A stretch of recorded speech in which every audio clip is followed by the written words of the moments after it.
Ok, chicos, pues vamos a dar inicio con la sesión del día de hoy. Déjenme les comparto la pantalla. Básicamente, la sesión del día de hoy, ¿qué es lo que vamos a ver? Vamos a ver la parte introductoria del curso, la unidad uno, que es la introducción a la parasitología. ¿Qué vamos a ver aquí? Pues vamos a ver distintos puntos. Primeramente, lo que es la parasitología y las ramas en las que se divide, argumentos que demuestran la importancia de la parasitología, definiciones de parásitos, tipos de asociaciones, ciclos, etcétera, etcétera. Para dar inicio, ¿cuál es el objetivo de esta unidad? Pues bueno, el objetivo es comprender el origen, la importancia, historia y vías de transmisión de los parásitos, así como el significado y empleo correcto de los términos utilizados en la parasitología veterinaria. ¿Qué es la parasitología? Para empezar, pues bueno, la parasitología está definida como la ciencia que estudia aquellos seres vivos que viven dentro o sobre el cuerpo de otros seres vivos y los aspectos de importancia médica que existen en la relación huésped-parásito. Aquí quiero hacer una aclaración, el término de huésped es un término que aún se usa, pero pues que realmente ya va un poco en desuso, ¿no? ¿Por qué? Porque pongamos esta situación hipotética. Ustedes cuando van a un hotel y se registran, los atiende el gerente, por ejemplo, el gerente del hotel, los va a atender. En este caso, pues ustedes, ¿qué son cuando van a un hotel? Nosotros cuando vamos a un hotel somos los huéspedes, nos estamos alojando en una instalación de concreto, un hotel como tal, ¿no? Nosotros somos los huéspedes y entonces quien está recibiéndonos, que sería el hotel, o en este caso el gerente del hotel, ¿qué sería? Pues es el hospedero.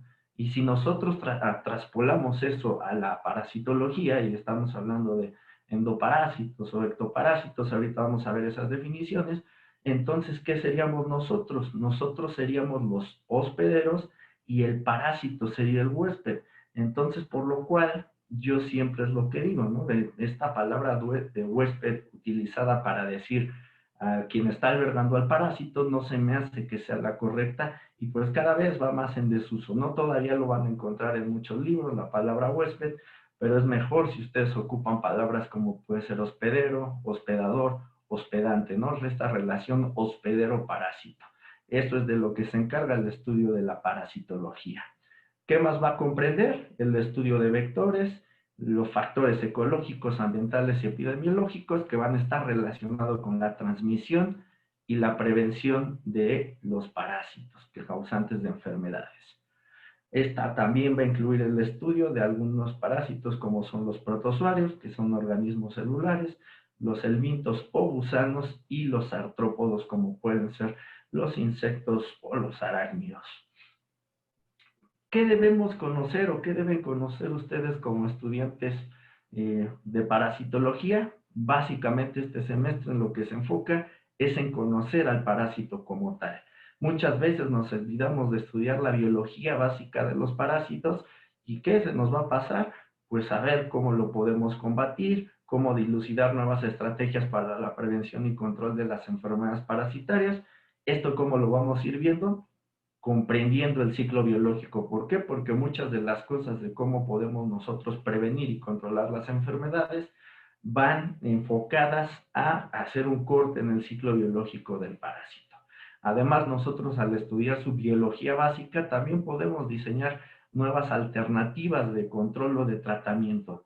¿Como qué? Pues es como si yo les dijera, ¿no? Como les contaba la doctora Yasmín, algunos de mis trabajos han ido enfocados al aspecto de la red inmunoendocrina hospedero-parásito, ver cómo se regula la respuesta inmunitaria a los parásitos por parte de las hormonas, pero también hemos visto el efecto directo de las hormonas sobre los parásitos. ¿Por qué? Sobre todo porque cuando trabajamos con endoparásitos, ellos en qué están en contacto, pues con todo lo que hay en nuestro interior, ¿no? Que pueden ser hormonas, factores del crecimiento, etcétera, etcétera.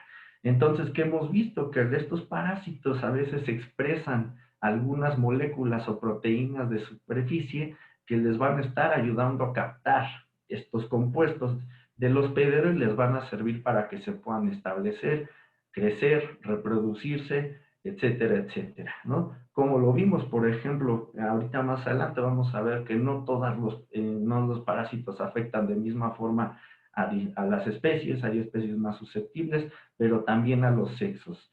En las hormonas, en cuanto a las hormonas, hemos visto que estos parásitos pueden expresar ciertos componentes membranales que ¿qué es lo que van a hacer? Van a captar las hormonas endógenas, pero con distinta afinidad. Es un componente como tal. No tienen un receptor como la mayoría de nosotros tenemos, que tienes un receptor para la hormona de insulina, un receptor para la progesterona, un receptor para el estradiol, un receptor para la testosterona. No, no, no. Los parásitos tienen estos componentes. Es una especie de receptor promiscuo que ¿qué va a hacer? Va a poder captar las hormonas del hospedero con distinta afinidad y esto va a influir en distintos parámetros fisiológicos del parásito. Esto no nos vamos a meter en mucho, pero vean lo genial que son estos individuos, cómo se han adaptado y va muy acorde al término parásito que ahorita vamos a ver, que tengan estas estructuras únicas, pero que pueden captar distintas cosas al mismo tiempo. ¿Qué más debemos saber? Pues la importancia de esta relación hospedero-parásito, que va a comprender disciplinas que tienen que ver con el modo en que estos organismos están interactuando, como son la fisiología, bioquímica, la biología celular, la inmunología, la farmacología, como les mencionaba lo mismo, esto ya de la endocrinología también está entrando dentro de estas relaciones o de esta transregulación hospedero-parásito. ¿Cuál es el objetivo de identificar tantos parásitos? Ya no son tantos como teníamos anteriormente en el plan de la asignatura, que eran más de 100 parásitos. Ahorita se redujo a unos 30 y tantos, no recuerdo cuántos son exactamente, pero son entre 30 y 40. ¿Pero por qué es importante identificarlos? ¿Para qué? Para poder controlarlos mediante distintos esquemas, como puede ser quimioterapia, inmunoprofilaxis, algunos controles biológicos como pueden ser hongos nematófagos, aspectos de bioseguridad y lo que ya les había mencionado, cortar el ciclo. ¿Para qué? Para evitar que se puedan infectar otros animales. Hasta ahí. Otro tipo de puntos es la quimioterapia antiparasitaria que está involucrada. Ahí viene la química orgánica, la farmacología, bioquímica y medicina, entre otras ramas. ¿En qué ramas se va a estar dividiendo la parasitología? La parasitología es la primera, que es el estudio de los parásitos que están afectando a los animales. La fitoparasitología es el estudio de los parásitos que afectan a los vegetales. Y la parasitología médica o clínica es la que estudia los parásitos de importancia humana. Aunque recuerden, y si no lo saben aún, hay algunos parásitos que están involucrados tanto en zooparasitología como en parasitología médica, que tienen que ver con las enfermedades zoonóticas, que son transmitidas del humano a los animales o viceversa. Otra de las, ¿por qué es importante también el estudio de la parasitología? Porque siempre que un animal está parasitado, va a haber pérdidas económicas. ¿Por qué? Por los efectos negativos que se están generando dentro del hospedero. Los parásitos pueden estar causando daño, pueden estar captando nutrientes que en vez de irse, por ejemplo, a la producción láctea, a la ganancia de peso, pues los va a captar el parásito para él y no se van a generar los parámetros productivos que se deberían. Además, también pueden causar alteraciones en los parámetros reproductivos y con esto nosotros incrementar algunas cosas como podrían ser los intervalos entre partos, que hay infertilidad, etcétera, etcétera. Y todo esto se ve reflejado como pérdidas económicas, que si lo hacemos una extrapolación, pues son miles de millones de dólares anuales que se pierden por causa de distintas enfermedades parasitarias. Aquí hablar un poco de la contaminación ambiental viene a reforzar esto de lo que está en boga, que es lo de una salud. ¿A qué nos hacemos referencia con una salud? A la salud, a la salud animal, a la salud humana y a la salud ambiental. Muchas veces dejamos de lado la parte del medio ambiente o del ambiente, perdón, y lo que tenemos que tener en cuenta es que los parásitos son una fuente de contaminación, una importante fuente de contaminación ambiental. ¿Por qué? Porque muchos de ellos pueden producir miles de huevos al día y estos pueden ser arrastrados por aguas residuales, por el viento, etcétera, etcétera. Por ahí En el 2018, si no mal recuerdo, se hizo un estudio de las aguas residuales de la Ciudad de México y encontraron una gran cantidad de huevos de parásitos y algunos de ellos entre 3 de ellos eran con potencial zoonótico. Así que imagínense la cantidad de contaminación que se está generando por los parásitos. Además, también en algún proyecto que tenemos ahí con el Centro de Ciencias de la Atmósfera, donde ellos tienen distintos filtros en edificios para captar partículas contaminantes, nos sorprendió que hemos encontrado que hay huevos de parásitos atrapados en estos filtros. Lo que quiere decir es que también cuando se seca la materia fecal y llega un fuerte aire, estos huevos pueden ser diseminados grandes distancias por medio del aire. Y vean esto cómo es una fuente importante de contaminación ambiental. Otra cosa, pues ya vimos la importancia de salud pública y salud animal. Nosotros tenemos que dejar de ver el mundo, y no solo la parasitología, sino el mundo desde un punto de vista antropocéntrico, que quiere decir que el humano está hasta arriba de la pirámide y los animales abajo. No, tenemos que verlo desde un punto en conjunto, donde vemos que todos los organismos y todos estamos relacionados y son importantes en la misma escala. Esto en cuanto a las enfermedades zoonóticas también. Aquí tenemos algunos ejemplos de zoonosis parasitarias, como puede ser la larva migrans cutánea, causada por las larvas de Ancylostoma caninum. Ya cuando veamos el ciclo van a ver eso de que pues no es tan padre de que ustedes vayan a las islas y que luego anden descalzos por ahí, o que puedan acostarse sobre el pasto. ¿Por qué? Porque hay una gran cantidad de contaminación de materia fecal de toda la gente que lleva a sus perros y no hace la recolección de forma adecuada.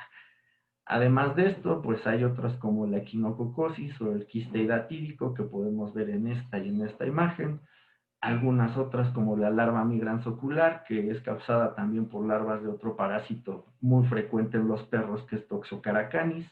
Anteriormente este padecimiento era confundido con un retinoblastoma y lo que se hacía era nucleación del ojo, pero ya después vieron que eran larvas de un parásito que estaban localizadas en la cámara anterior del ojo. La dipilidiosis también es muy común tanto en perros como en gatos, y también el humano puede ser un hospedero accidental del parásito. Aquí está igual esto de la enfermedad hidatídica, que se puede ir a estos órganos parenquimatosos como son los hígados y los pulmones. También es importante el estudio de la parasitología. ¿Para qué? Para el desarrollo científico. El desarrollo de nuevas vacunas, aunque la verdad es bastante complicado. Hay algunas que funcionan muy bien, pero generalmente son contra protozoarios. Ya verán que cuando veamos estos organismos pluricelulares, como ya son los gusanos, los helmintos, el desarrollo de vacunas es bastante complicado. ¿Por qué? Porque los parásitos tienen una técnica de elevación de la respuesta inmune, que es la variación antigénica. Y muchas veces estos antígenos que están expresando los parásitos, con los cuales se llegan a desarrollar ciertas vacunas, a lo mejor en 2 o 3 generaciones ya los cambiaron. Dicen, pues ya vimos que están dándonos por este lado, vamos a hacer esta variación de antígenos, y las vacunas van bajando su efectividad hasta que definitivamente ya no sirven. Pero también todo esto de los parásitos sirve para el desarrollo científico, conocer su biología básica. ¿Para qué? Para desarrollar nuevos tratamientos, nuevas estrategias de control. Algo que es muy importante y que muchas veces nosotros no consideramos es este aspecto de las comorbilidades. ¿Qué son las comorbilidades? Que nosotros podemos tener 2 distintas enfermedades o 2 distintos padecimientos. Si fueran infecciones serían coinfecciones. Comorbilidades es de que pues a lo mejor tengo una enfermedad causada por un parásito, y esta enfermedad generó que otro microorganismo pudiera estar al mismo tiempo, o que tiempo después pudiera desarrollar algún otro padecimiento. Este mismo año sacamos un artículo bastante interesante donde observamos que ratones, que eran infectados crónicamente con Toxocaracanis y que posteriormente se les inducía una línea tumoral, se les inyectaba una línea tumoral. ¿Qué pasaba? Desarrollaban mayor cantidad de tumores de un mayor tamaño y con mayor metástasis. Entonces, ¿qué está pasando? Muchas veces no pensamos en esto y decimos, ah, pues tengo un parásito, pero tenemos parásitos, pero realmente no nos están haciendo nada porque no hay manifestaciones clínicas. Pero las comorbilidades, ya cuando nosotros vemos, ah, mira, tengo un parásito que está estimulando la respuesta inmune de manera constante, y cuando hay un proceso distinto como puede ser el desarrollo de cáncer, el sistema inmune no responde adecuadamente y generan este tipo de problemas. Y desde ahí ahora sí se vuelve un problema mucho más serio, ¿no?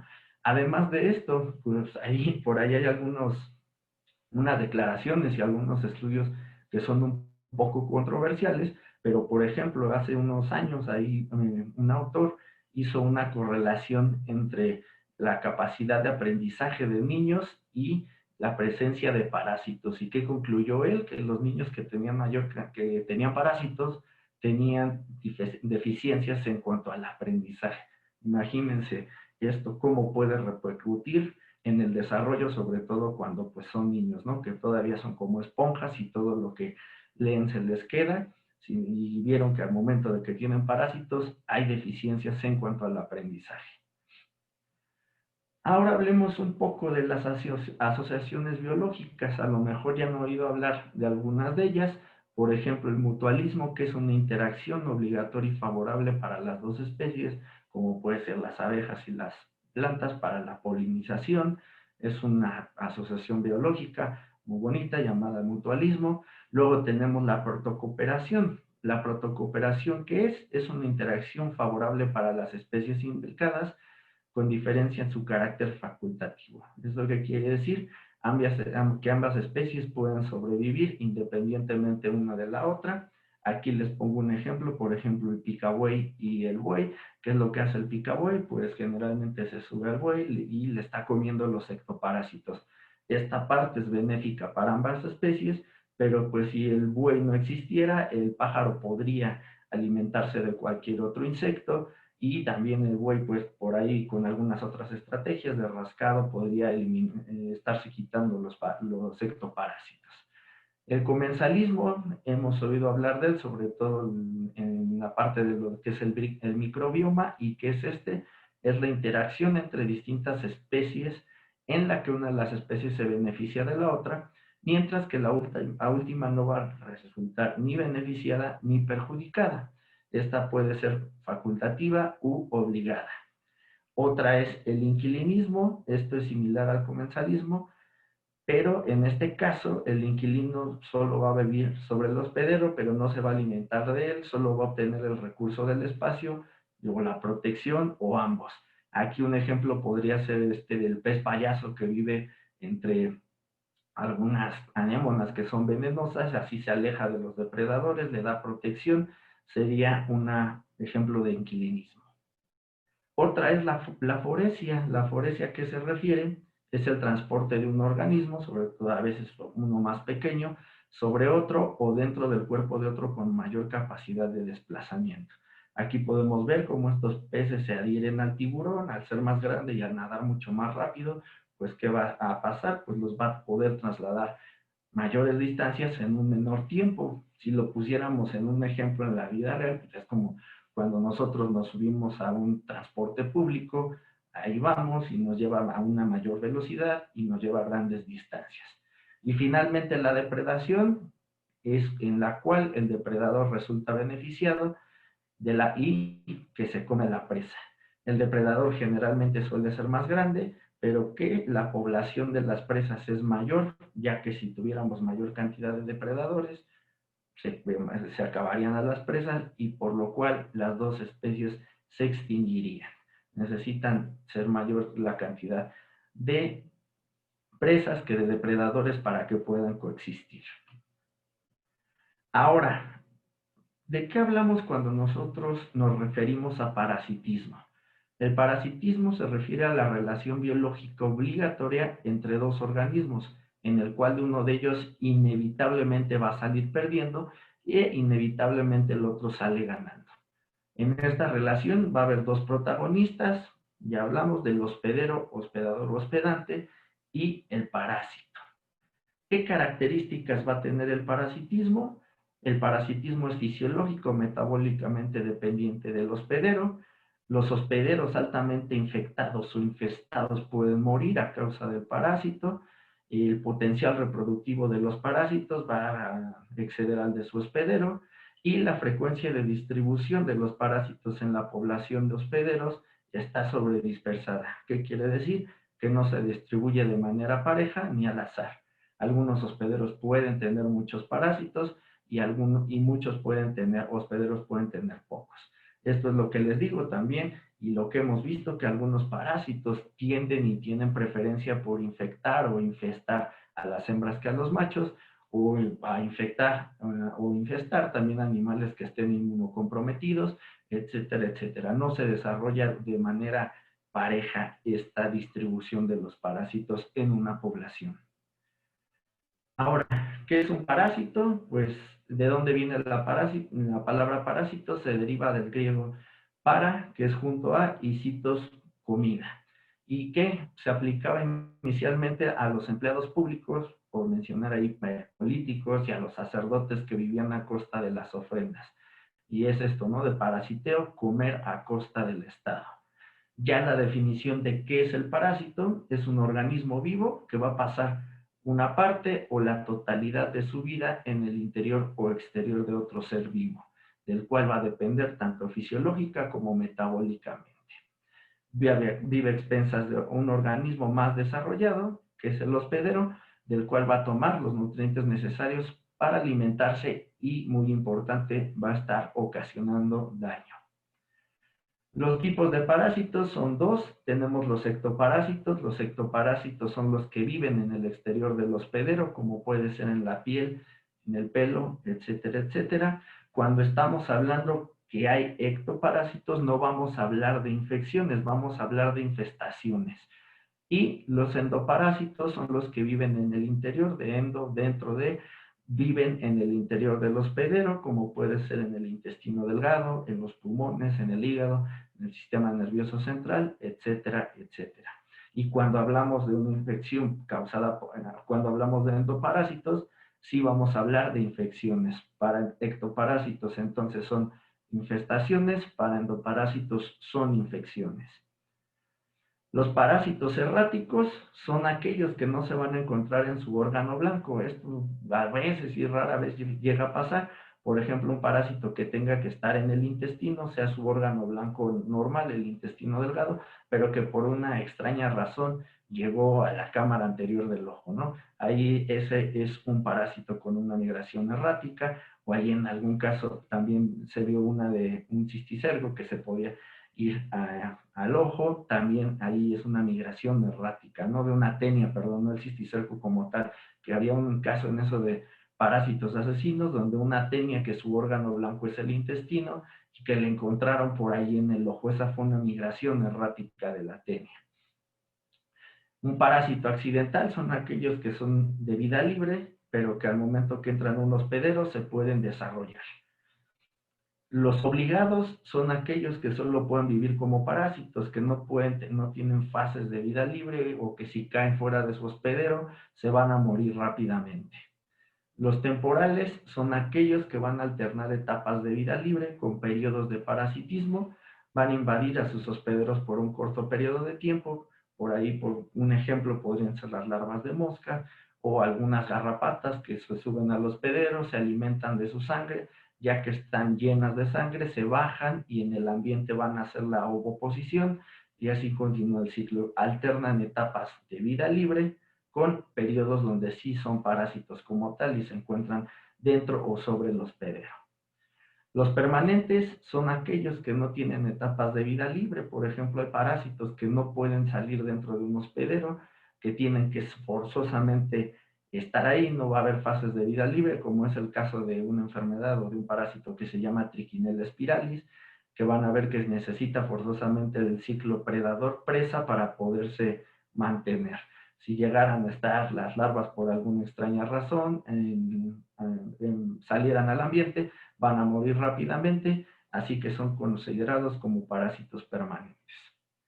Los hospederos son los organismos que van a alojar a los parásitos en cualquiera de sus formas o fases evolutivas. Pueden tener a los parásitos adultos o pueden tener fases larvarias o asexuales, dentro de su organismo. Aquí tenemos distintos tipos de hospederos. Aquí que les quede claro, el definitivo, ¿cuál es? Es el animal en el que el parásito va a alcanzar la madurez sexual. Aloja al parásito en su estadio adulto y en el caso de los protozoarios, cuando el parásito está realizando su reproducción sexual. Hay algunos parásitos protozoarios que únicamente se reproducen de forma asexual. Sin embargo, se dice que el hospedero definitivo es aquel donde se da el grosso o la mayor cantidad de la reproducción asexual. ¿Ok? El hospedero intermediario es el animal que va a albergar una fase larvaria o donde se va a llevar a cabo la reproducción asexual en el caso de los protozoarios. Hay otro tipo de hospederos que son los paraténicos, que son animales que van a albergar una etapa larvaria del parásito sin que se llegue a desarrollar. Ahorita les voy a poner un ejemplo más claro para que les quede claro cuál es la diferencia de un hospedero intermediario y un paraténico, que es en lo que ustedes a veces se pueden llegar a confundir. Entonces, ¿qué pasa? En el paraténico hay una fase larvaria, pero no se desarrolla, pero lo va a transmitir. Es como si fuera un transporte para el parásito, nada más sirven de transporte para el parásito. Otros tipos de hospederos son los vectores, generalmente son invertebrados que van a transmitir la fase infectante del parásito, y los hospederos accidentales, que son aquellos que pueden albergar al parásito sin ser el hospedero habitual, y finalmente los reservorios, que generalmente son animales silvestres que van a mantener al parásito en la naturaleza, no van a manifestar signos, semiología de la enfermedad. Sin embargo, pueden estar eliminando al parásito y pueden estarlo transmitiendo a otros hospederos. En cuanto a los ciclos biológicos, tenemos de dos tipos: los ciclos biológicos directos, ¿cuál es? En el cual el parásito solo necesita de un hospedero para completar su ciclo biológico. Por ejemplo, aquí tenemos el ejemplo de Giardia, el cual va a estar en el intestino del perro, por poner un ejemplo. Giardia puede afectar a distintas especies. ¿Qué va a pasar? Van a salir los quistes en las heces y el perro se va a contaminar. ¿A qué? Al momento de que está ingiriendo agua o alimento contaminados con los quistes de Giardia. No participa otro hospedero y la infección es directa. Sin embargo, hay ciclos biológicos que son directos, pero que sí hay presencia de hospederos paraténicos. Espero que aquí les quede un poco más claro cómo es esto de los hospederos paraténicos. ¿Qué va a pasar? Aquí el claro ejemplo es el ciclo de transmisión de Toxocara canis, en el que va a pasar, van a salir los huevos sin larvar, dependiendo de las condiciones de temperatura y humedad, se va a dar el desarrollo de la fase infectiva, que es el huevo con larva 3. ¿Qué va a pasar aquí? El perro se puede infectar directamente del ambiente, igual por alimento o agua contaminada con huevos larvados, pero estos huevos larvados también pueden afectar a otras especies, como puede ser el humano, como pueden ser los roedores, como pueden ser otros mamíferos. ¿Y qué va a pasar? Adentro quedamos que tiene una larva 3. Esta larva 3, al ser ingerida por un hospedero paraténico, no va a mudar, no se va a transformar en larva 4, no se va a transformar en larva 5. Se va a quedar como larva 3 en los tejidos del hospedero paraténico. ¿Hasta qué? Hasta que llegue un hospedero definitivo, que es el perro, se coma, por ejemplo, al ratón, que va a tener larvas 3 en su interior, para que pueda continuar el ciclo. Ya en el perro sí se van a seguir las fases de larva 4, larva 5 y adulto para continuar el ciclo. Entonces, la importancia aquí, y lo que me gustaría que les quedara, es que en el hospedero paraténico no hay un desarrollo de alguna fase del ciclo biológico del parásito. Así como entra como larva 3, así se va a mantener hasta que llegue un hospedero definitivo, lo deprede y pueda continuar el ciclo. Ahora, en el ciclo biológico indirecto, el parásito sí va a requerir 2 o más hospederos para completar su ciclo biológico. ¿Qué pasa aquí? Aquí vemos el caso de Taenia pisciformis. El perro va a tener el estadio adulto en el intestino delgado, en las heces van a salir los huevos o los proglótidos grávidos del parásito y, por ejemplo, aquí en Taenia pisciformis llega el conejo, se puede estar comiendo los proglótidos de este parásito que están contaminando el ambiente, pero aquí sí va a haber un desarrollo de un estadio larvario en el hospedero intermediario, por eso se llama hospedero intermediario, porque pasó de ser un huevo que dentro tenía un escolexin vaginado, se transformó en un cisticerco. Sí hubo un cambio morfológico, sí hubo un cambio en el estadio del ciclo biológico del parásito. ¿Qué va a pasar? Pues este conejo va a tener las fases larvarias que desarrolló, y si el perro llega y se lo come, el ciclo puede continuar. Si el perro llegara a ingerir agua o alimento contaminado con los proglótidos nada más, sin que se dé el desarrollo del cisticerco, no se va a infectar. ¿Esto qué quiere decir? Que el perro, por ejemplo, si aquí hubiera agua y el perro tomara agua donde estuvieran los huevos de esta tenia, el perro no se va a infectar. Necesita forzosamente del hospedero intermediario para que se desarrolle la fase infectiva, que en este caso es el cisticerco. Hay la diferencia de lo que es un hospedero paraténico y lo que es un hospedero intermediario. Ok, ya con eso acabaríamos la parte de los ciclos biológicos. Perfecto, muchas gracias al doctor del Río por impartir esta parte del programa. Y pues ya como pueden ver en su programa quedan nada más unos 3, 4 puntitos por cubrir. Entonces me voy a permitir impartirlos. Y, ok, entonces, bien, ya vimos, gracias al doctor del Río, ya vimos hasta los ciclos biológicos. Entonces nos quedan 4 puntos de la primera unidad por compartir en el programa, que es clasificación general, origen del parasitismo, efemérides y vías de transmisión. Bien, con respecto a la clasificación, esto lo vamos a ir viendo poco a poco. Ya saben ustedes que en biología tenemos una serie de pasos que tenemos que cubrir cada que tengamos que registrar o estudiar un organismo. Y pues es desde reino, filo, clase, orden, familia, género y especie. También, bueno, entre cada uno de estos pasos o procesos tenemos, por ejemplo, subreino, subclase, suborden, superfamilia, pero bueno, nosotros lo vamos a ver así en general. Y pues nos interesa en este caso que ustedes conozcan género y especie de las especies de los parásitos que están en el programa. ¿Cómo se clasifican los parásitos? Y tenemos los unicelulares y los pluricelulares, es decir, en protozoarios y los metazoarios. Los protozoarios hay ciliados, flagelados, rizópodos y esporozoarios. Esto obviamente cuando lleguemos a cada una de las unidades del programa, pues ya vamos a ir estudiando cada uno de estos detalladamente. En el caso de nuestro programa, vamos a ver prácticamente flagelados y esporozoarios. Con respecto a metazoarios, vamos a estudiar helmintos y artrópodos. Los helmintos, que son los gusanos, también los clasificamos en los que son planos y los que son cilíndricos, y asimismo, bueno, también tenemos a los acantocéfalos. Entonces, esto lo vamos a ver en las unidades 3, 4 del programa. Y la unidad 5 y 6 vamos a ver los insectos ácaros y pentastomoides que pertenecen a los artrópodos. Entonces, así como está clasificado, lo vamos a ir estudiando en su programa. Los protozoarios, a pesar de que la etimología significa el primer animal, en realidad pues no son animales, ¿no?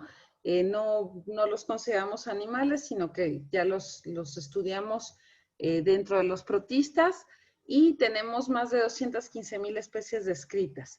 Son organismos celulares, tienen membrana celular, se reproducen ya sea de manera sexual o asexual o ambas, y pues se alimentan de diferentes cosas. Hay unos que son citófagos, otros que, hablando de protozoarios de vida libre, pues son saprófitos. Entonces, su dieta es muy, muy diversa. Hay desde los que miden 1 micrómetro hasta 50, pero también encontramos un ciliado, por ejemplo, Balantidium, que mide hasta 150 micras. Y entonces son unicelulares. Aquí sí requerimos la ayuda de una lente de aumento para poder observarlos. Los platermintos son los gusanos o helmintos planos. Hay más de 13,000 especies, pero bueno, se estima que hay hasta más de 20,000. Se dividen en dos mitades idénticas, es decir, son simétricos bilateralmente, no tienen cavidades en su cuerpo, son acelomados y son planos. De ahí el nombre de platelmintos. La mayoría son hermafroditas, son pocas las especies que tienen los sexos separados y tienen ventosas para sujetarse a los hospederos. Los nematodos tienen un cuerpo cilíndrico, tienen sexos separados, es decir, hay machos y hembras, la hembra es más grande y ya los nematodos tienen un aparato digestivo completo. Estos son los que vamos a ver ya en la unidad 4 del programa. Y la última unidad, vamos a estudiar los artrópodos. Es el filo más numeroso del planeta, más del 80% de los animales que hay en el planeta son artrópodos. Y bueno, aquí encontramos a los insectos, a los arácnidos, por ejemplo, y bueno, hay muchísimos más artrópodos, ¿no? Por ejemplo, ahí tenemos a los crustáceos, a los miriápodos, pero aquí en medicina veterinaria únicamente vamos a estudiar insectos y ácaros. Tienen patas, exoesqueleto quitinoso, el cuerpo está segmentado y ya tienen un aparato digestivo completo, sexos separados y los encontramos de diversos colores. Entonces, bueno, así es como clasificamos generalmente a los parásitos en este curso y ahora vamos a ver el origen del parasitismo. Sí, y pues para aprovechar así del origen del parasitismo, vamos a ver algunos otros temas que sería conveniente revisar. Entonces, el siguiente tema que es origen del parasitismo, primero, bueno, ¿a qué le llamamos parásito? Ya vimos lo que es la definición biológica de un parásito. Sí, pero bueno, no sé, esta es una frase que dice, no comprendes con lo que te estás enfrentando, es un organismo perfecto. Su perfección estructural solo se compara con su hostilidad, ¿no? Con su maldad. Admiro su pureza, es un sobreviviente al que no le afecta la conciencia, no tiene remordimientos ni fantasías de moralidad. Entonces, bueno, si leemos esto, pues estamos prácticamente hablando de un parásito. Si ustedes lean esta definición, y es un parásito. Sin embargo, esta es una frase famosa que sale en una película de por ahí de 1979, Alien, el octavo pasajero. Sí, entonces cuando se refieren a Alien, al octavo pasajero, a este monstruo, utilizaban esa definición, ¿no? Un monstruo que no tiene moral, no tiene remordimientos y que solamente podemos hablar de su hostilidad, ¿no? Entonces, pues si pensamos, por ejemplo, en un parásito de estos que son terribles, ¿no? Como las larvas de mosca que se alojan en la cavidad nasal de un borrego, como la larva de mosca del gusano barrenador, que es la cocliomia, el daño que le provocan a un animal, las migraciones pulmonares de algunos helmintos, la reacción inflamatoria que le provocan, la ceguera que provoca un cisticerco, pues estamos hablando prácticamente de un monstruo, ¿no? Entonces, pues es interesante cómo podemos comparar la definición de un parásito con la de un monstruo tan famoso como la de la película esta de Alien, el octavo pasajero, ¿no? Una película setentera, pero pues que sigue siendo un clásico. Pues, ¿de dónde viene el término, el nombre parásito? Pues en Grecia el parásito era un funcionario muy respetable y pues él se encargaba de cuidar las ofrendas que se daban a los dioses, ¿no? Entonces, para significa a un lado, citos significa trigo. Pero bueno, debido a que la dieta de los griegos se basaba prácticamente en el trigo, así como la del mexicano está basada en el maíz, en Grecia su dieta era a base de trigo. Todo lo que comían debía contener trigo. Entonces, trigo, pues en griego, citos, es un sinónimo de alimento. ¿Sí? Entonces, parásito significa el que está junto al alimento.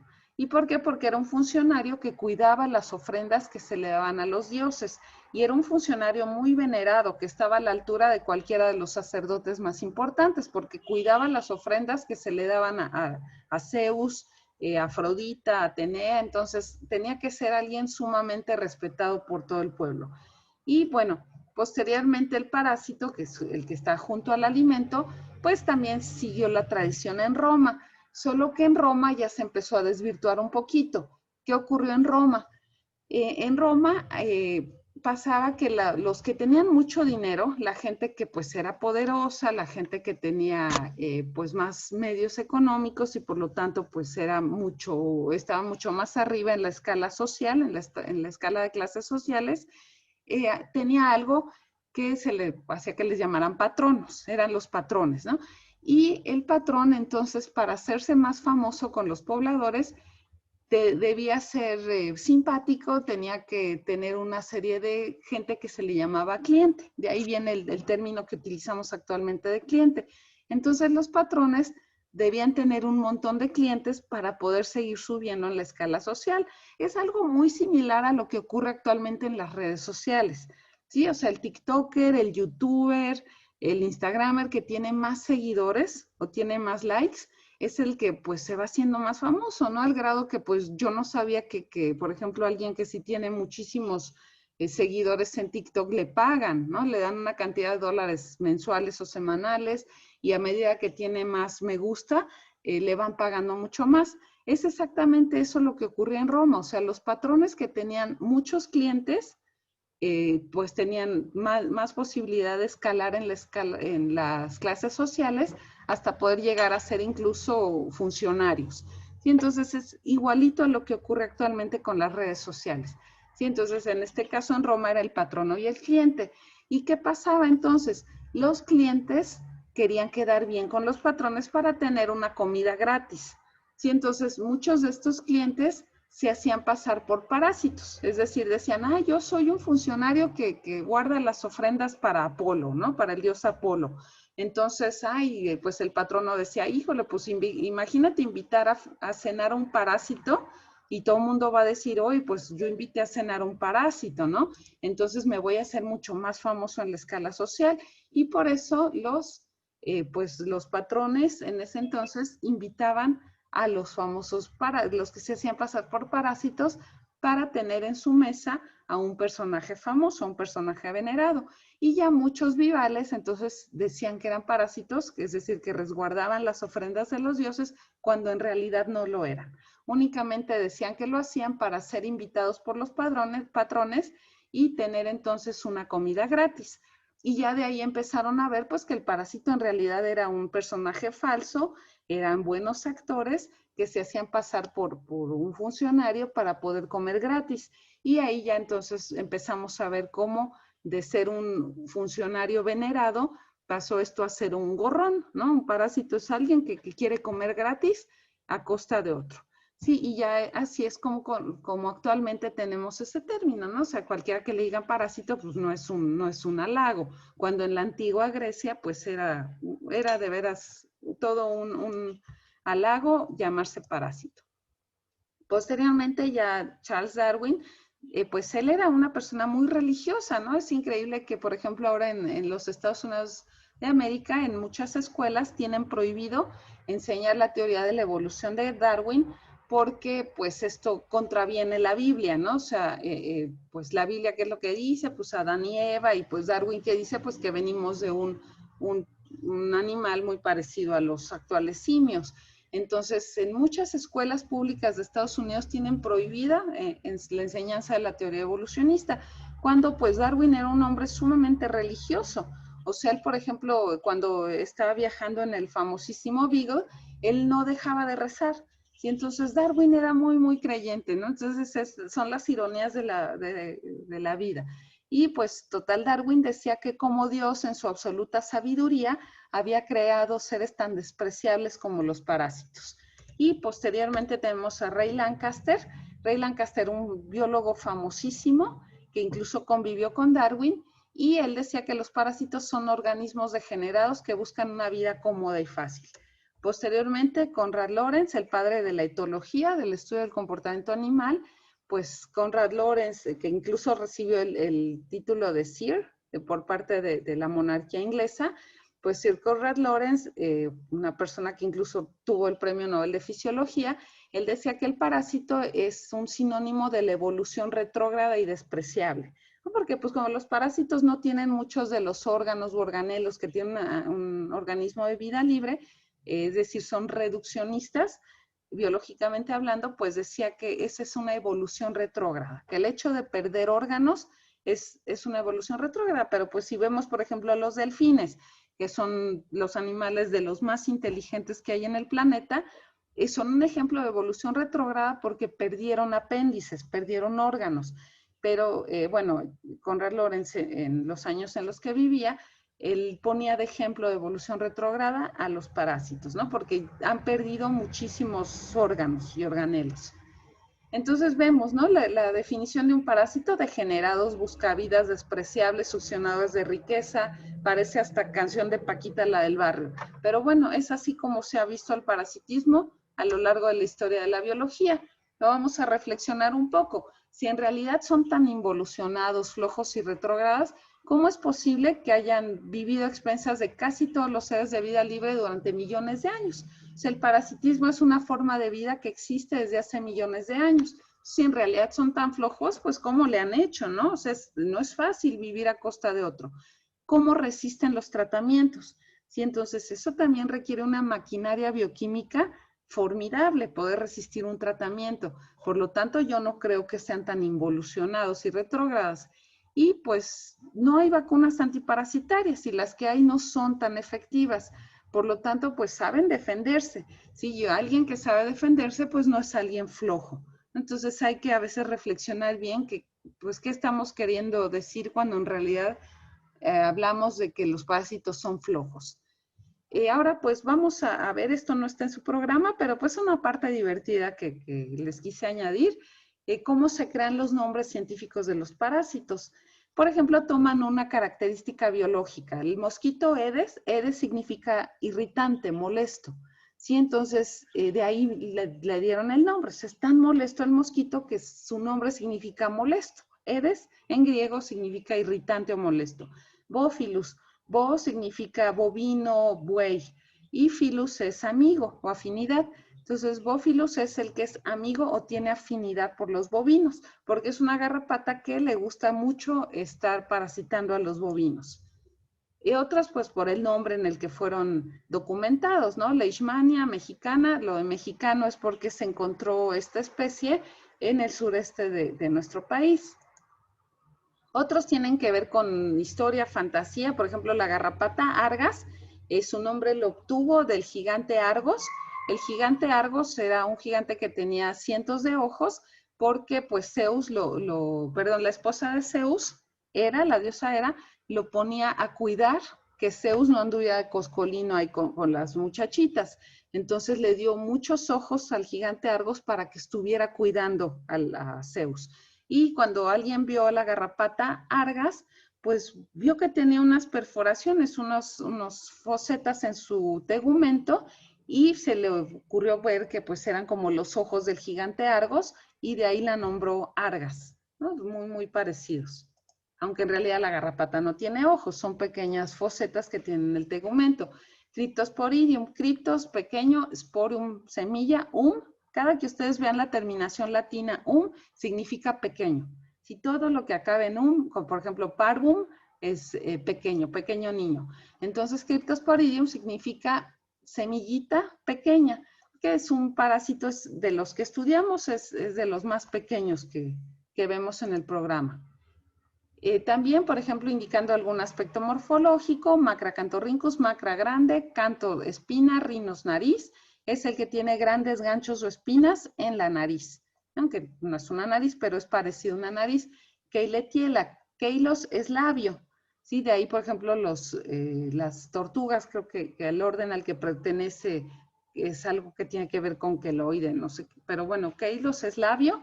Entonces, Keiletiela, pues pensaron que eran labios, lo que tenía aquí, que son sus quelíceros, y de ahí recibió el nombre, porque parece que tuviera los labios inflados.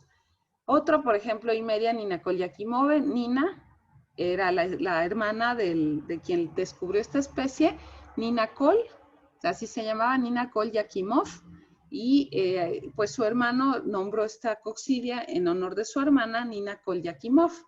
Babesia es un bacteriólogo, me parece rumano, Víctor Babés, entonces de ahí recibió el nombre, ¿no? Entonces a veces es en honor.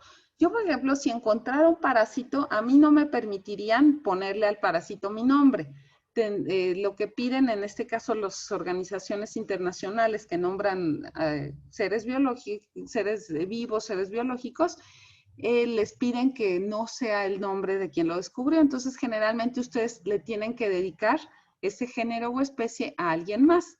Entonces, es un honor que alguien dedique un nombre científico, aunque así sea un parásito, así sea una chincha pestosa, es un honor que alguien lo nombre como ustedes, ¿no? Entonces es curioso, ¿no? Por ejemplo, mucha gente se ofende que, ay, le pusiste a tu perico, le pusiste mi nombre. Pues en el caso de la biología es un honor que un ser vivo se llame como ustedes. Por ejemplo, tenemos a Neopalpa. Esta es una de estas lepidópteros nocturnos, estas que les llamamos palomitas, que revolotean en la noche, estas maripositas nocturnas que revolotean por las lámparas, y le llamaron Donald Trumpy por el aspecto que tiene, parecido al cabello del presidente actual de los Estados Unidos. Hay otro, un hongo, que se encontró en Malasia, y los biólogos que lo reportaron, pues se les imaginó Bob Esponja, ¿no? Entonces le pusieron Spongiforme squarepantsi por el nombre de Bob Esponja en inglés, que es SpongeBob SquarePants, así se llama Bob Esponja en inglés, y así nombraron a este hongo, porque se les imaginó Bob Esponja.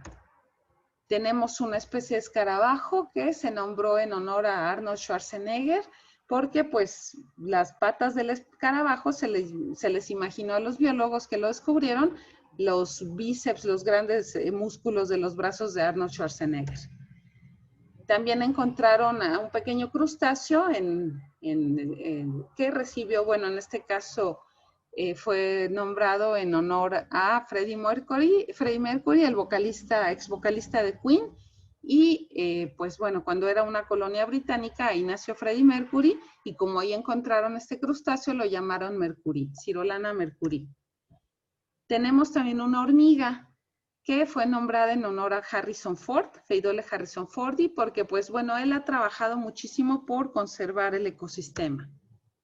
Asimismo, hay un escarabajo muy bonito llamado en honor a Kate Winslet, que fue la protagonista de Titanic. ¿Y por qué? Porque parece una joya. Este escarabajo da el aspecto que ustedes vieran una joya muy cara, y recordaron pues la famosa joya que tira, bueno, en este caso el personaje de Kate Winslet al final de Titanic, y por eso nombraron así este escarabajo.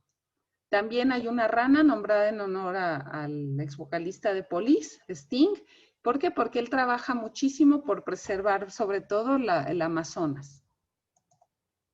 Hay una mosca australiana, Scaptia belloncea, que le nombraron así porque pues se les imaginó que se parecía a las voluptuosas formas de Beyoncé.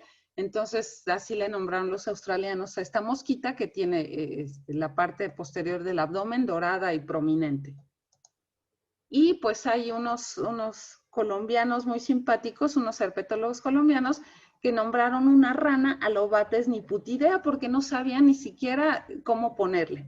Entonces así le nombraron a la especie, y por eso si ustedes descubren algún organismo, pues le pueden nombrar como quieran, ¿no? Y a veces se los van a cuestionar, la organización que se encarga de poner los nombres, parece que creo que está en Suiza, y se los van a llegar a cuestionar. Pero, pues, ustedes defiendan esa identidad. Y si no recuerdo bien dónde está este organismo, pero bueno, es muy, muy famoso, ¿no? Bueno, ahora tenemos cómo han pensado que se originó el parasitismo. Hay teorías como la de Leuckart, del siglo XIX, que pensó que los parásitos iniciaron en un invertebrado y después se adaptaron a un vertebrado. Monnies, en 1880, dijo que eran seres de vida libre que por accidente llegaron al tubo digestivo de un vertebrado, resistieron la digestión y vieron que ahí les llegaba solito el alimento. Entonces de ahí surgió el parasitismo. También Monnies decía que otros perforaron el intestino y se enquistaron en algún otro órgano para ser consumidos por un vertebrado, ¿no? Lo que les decía el doctor del Río de los ciclos indirectos es precisamente lo que comenzaba a describir Monnies en 1880. Sabatier, muy, muy parecido a la teoría de Monnies, él decía que pues primero los parásitos eran de ciclo directo pero que por alguna circunstancia desfavorable se enquistan en otro órgano y fueron ingeridos por otra especie y alcanzaron el estadio adulto en ese nuevo hospedero. Entonces es muy parecida a la de Monnies, incluso pues son pocos años los que se llevan las teorías de Monnies y Sabatier. La de Sabatier incluso fue antes que la de Monnies, 30 años antes, pero bueno, cada uno la registró y le fue aceptada, aunque dicen prácticamente lo mismo, ¿no? Que los parásitos se metieron a un hospedero, fueron consumidos por otro y lograron su estadio adulto en el segundo hospedero. Entonces están hablando prácticamente de parásitos de ciclo indirecto que requieren un hospedero intermediario. Bueno, ahora también en esta nueva versión del programa de la asignatura, que fue recientemente aprobada por el Consejo Técnico, pues sí, también metemos algunas efemérides de la parasitología mundial y mexicana. Por ejemplo, pues no es necesario que se aprendan todas, únicamente las más relevantes. Entre ellas, por ejemplo, pues cuando Teobaldo Smith y Kilbourne relacionan la transmisión de un protozoario, Babesia, por garrapatas. No sabían cómo llegaba ese protozoario a los animales y gracias a Teobaldo Smith y a Kilbourne sabemos que es transmitido por una garrapata. Por ejemplo, en 1918, o sea, ya hace poquito se cumplieron los 100 años, se inició la enseñanza de la parasitología en México y el primer médico fue Samuel Macías Valadez, el nombre de nuestra biblioteca. Y él fue el primer profesor de parasitología en México, hace pues ya 102 años. En 1959, Manuel Chavarría, también exdirector de la Escuela de Veterinaria, fue nombrado director y posteriormente profesor emérito. Chavarría es famosísimo, incluso pues también hay laboratorios, hay numerosas escuelas en el país nombradas en su honor. Él descubrió el tratamiento de la neurocisticercosis, el praziquantel. Entonces, gracias al doctor Chavarría, nosotros podemos tratar la neurocisticercosis en humanos. Entonces, fue un hallazgo hecho por un médico veterinario que tuvo repercusión a nivel mundial en la salud humana. El doctor Héctor Quiroz Romero, actual profesor emérito del Departamento de Parasitología, él ya nada más imparte clases a nivel posgrado. En 1973 fue nombrado director de la facultad. En 1981, o sea, vean ya la cantidad de años que ha pasado de esto, ¿no? En 1981 se introdujo la ivermectina, uno de los medicamentos más famosos y más utilizados contra parásitos. Es muy barata, es muy poco tóxica, actúa contra gusanos redondos y actúa también contra ectoparásitos como piojos y garrapatas, pulgas, ¿no? Entonces, la ivermectina es un medicamento sensacional y se introdujo a principios de la década de los 80.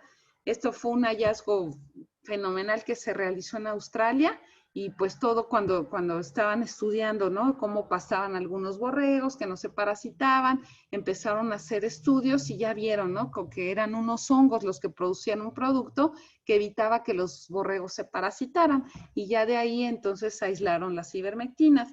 Y ya ven que actualmente pues hay varios artículos que documentan que las ivermectinas inhiben la reproducción o replicación del virus SARS-CoV-2, causal de la COVID, inhiben in vitro que este virus se replique, entonces detienen su reproducción. Por lo menos esto se ha visto in vitro. In vivo las experiencias pues han sido controversiales, pero in vitro sí está publicado que lo que hacen las ivermectinas es inhibir la producción de una proteína viral que se llama importina.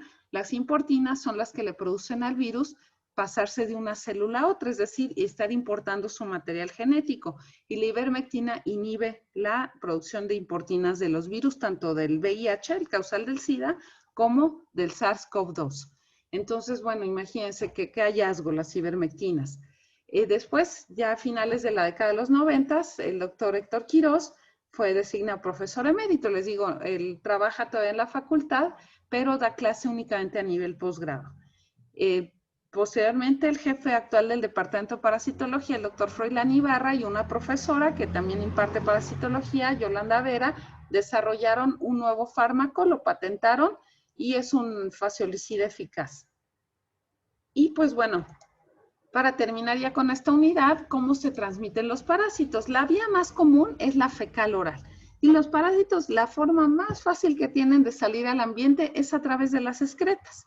Sí, entonces ponen su huevo en el intestino, en el hígado y sale a través de los conductos colédocos hacia intestino y de esa manera salen al exterior con las heces. Sí, o sea, el animal si algo tiene que hacer es defecar. Entonces eso lo sabe el parásito y por eso sus huevos los pone en las heces para que salgan derechito al ambiente y puedan infectar un futuro hospedero.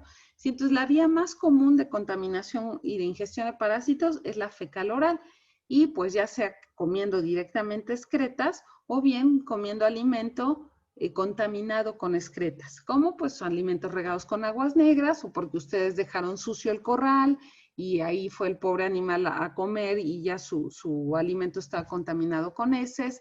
También pues muchas veces está tan sucio el ambiente y tan lleno de excretas que el animal no puede seleccionar un alimento libre de excretas. Y los rumiantes, por ejemplo, instintivamente evitan pastar junto a las excretas. Si ustedes meten bisontes, gacelas, antílopes a un lugar en el que hay excretas, van a evitar pastar alrededor de ellas.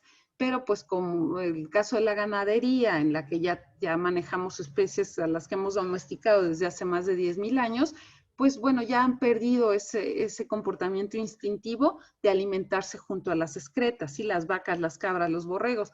Y por otro lado, pues no tenemos ahí a la gente limpiando con pala o con tractores las excretas de los potreros, de las praderas, y por lo tanto, pues al animal o come o se muere de hambre, ¿no? Entonces, tiene que comer aunque sea contaminado con excretas, ¿sí? Porque pues no limpian los potreros y ni modo, la vaca, la cabra, el borrego van a tener que pastorear en un área contaminada con excretas y ahí es donde adquieren los parásitos.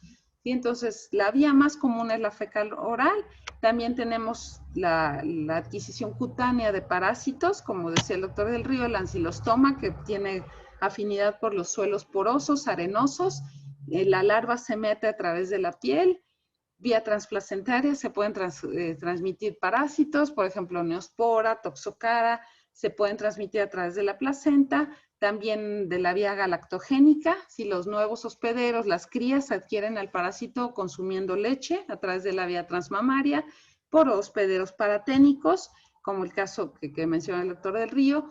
Tenemos las larvas de toxocara que se pueden transmitir cuando un perro come una rana, un pájaro, un ratón, que tengan las larvas ahí como hospederos paraténicos. Los vectores pueden transmitir un parásito, que es lo que descubrieron Teobaldo Smith y Kilburn cuando vieron que las garrapatas transmitían unos parásitos unicelulares. Y otros vías de transmisión son los ciclos presa-depredador. En este caso ya hablamos también en el caso de los vectores de ciclos indirectos, ciclos en los que se involucra más de una especie. ¿Sí? En este caso, ya sea que sea consumida por un depredador o que sea transmitida por un vector. En estos dos casos ya, y en este también, pues ya hablamos de varias especies animales que están involucradas en la transmisión de un parásito. Y pues con esto terminamos. Nada más una reflexión al final de esta unidad. Pues no sé si ustedes han escuchado el concepto de Gaia, que Gaia es nuestro planeta, ¿no? Es lo que le llaman la Tierra, la Madre Tierra. Gaia viene como de Gea, Gea es tierra, de ahí lo de geografía, ¿no? Geología. Entonces, pues nosotros, pues, ¿qué está pasando, no? El humano está actuando como un parásito, un parásito de Gaia. ¿Sí? Entonces, hablando del concepto de parasitismo, que estamos alimentándonos de otra especie, en este caso, si consideramos a la Tierra una entidad viva, pues estamos hablando que el humano es un parásito, ¿no? Y en este caso, el sistema inmune de Gaia, pues estamos, pues, ¿qué es lo que ha probado? Extinciones masivas, fenómenos meteorológicos, enfermedades. Se quiere defender, ¿sí? Entonces, esto no lo digo yo, esto está escrito por un químico. Sí, un químico fue el que formuló el concepto de Gaia, o sea, no fue un filósofo, no fue alguien que fue a fumar ahí algo en la colonia Condesa, o sea, no, fue un químico el que creó este concepto de Gaia, escribió un libro y en el que documenta cómo Gaia tiene su sistema inmune y con el sistema inmune se quiere defender de estos insultos y agresiones que le ha provocado el humano. Y pues como con enfermedades, con fenómenos meteorológicos, ¿no? Pero pues hay un contraataque, así como las bacterias, los parásitos tienen resistencia a los tratamientos, pues también en este caso el humano contraataca. ¿Cómo? Con ciencia, tecnología. Bueno, me mandas enfermedades, yo creo medicamentos, yo creo antibióticos, yo creo vacunas. Me mandas fenómenos meteorológicos, pues yo voy a crear sistemas de control de clima, ¿no? Entonces, pues también está contraatacando, ¿no? Pero bueno, ¿qué nos han enseñado los parásitos? Ellos han estado millones de años en la Tierra, desde su tierna infancia han estado habitándola. Alteran a sus hospederos, pero con precisión. ¿Sí? Son expertos porque causan únicamente el daño necesario y su éxito no se mide por los trastornos o el daño que le causan a su hospedero, sino por la capacidad para adaptarse y para integrarse a él. ¿Por qué? Porque saben que si matan a su hospedero tienden a la extinción, ¿no? Entonces el parásito que no tiene un hospedero se extingue. Por lo tanto, toman los recursos que necesitan y tratan de hacer el menor daño posible. Eso es lo que les he enseñado, ¿no? Entonces la evolución nos ha demostrado que un parásito que no se autorregula se extingue junto con su hospedero. Sí, por lo tanto, pues si los humanos queremos seguir siendo parásitos de Gaia, pues vamos a aprender de los verdaderos maestros, ¿no? Entonces, pues en este curso de parasitología ustedes van a ver, bueno, más que nada enfermedades parasitarias y un poco en cómo los parásitos son expertos provocando el daño exacto. Sí, porque si tantito se les pasa la mano, si me permiten esa expresión de pasar la mano, si tantito se les pasa, tienden entonces a matar a su hospedero y a quedarse sin su fuente de recursos, ¿no? Y pues bueno, esa era nada más una reflexión con respecto al parasitismo y ahora